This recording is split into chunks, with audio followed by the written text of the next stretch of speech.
Hi friends, welcome to our channel. ಇವತ್ತು ನಾನು ಬಾಳೆ ದಿಂಡಿನ ಸ್ವೀಟ್ ರೆಸಿಪಿ ಮಾಡ್ತಾಯಿದ್ದೀನಿ.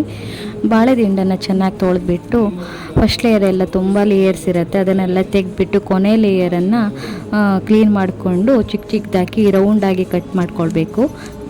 ಕಟ್ ಮಾಡಬೇಕಾದ್ರೆ ದಾರ ಎಲ್ಲ ಬರುತ್ತೆ, ಅದನ್ನೆಲ್ಲ ತೆಗೆದು ಒಂದು ಸೂಜಿಯಲ್ಲಿ ಪೋಣಿಸ್ಬಿಟ್ಟು ಬಿಸಿನೀರಲ್ಲಿ 10 ನಿಮಿಷ ಇಡಬೇಕು.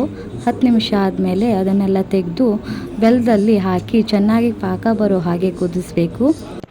ಬಾಳೆ ದಿಂಡಿನ ಪಲ್ಯ ಕೂಡ ಮಾಡ್ತಾರೆ. ಇವತ್ತು ನಾನು ಸ್ವೀಟ್ ರೆಸಿಪಿ ಮಾಡ್ತಾಯಿದ್ದೀನಿ. ಇದು ಡಯಾಬಿಟಿಸ್ ಹಾಗೂ ಕಿಡ್ನಿ ಸ್ಟೋನ್ಗೂ ಒಳ್ಳೆಯದು. ವೆಯ್ಟ್ ಲಾಸ್ ಮಾಡ್ತಾ ಇರೋರು ಕೂಡ ಇದನ್ನು ತಿನ್ಬಹುದು. ಮಕ್ಕಳು ಕೂಡ ತುಂಬ ಇಷ್ಟಪಟ್ಟು ತಿಂತಾರೆ.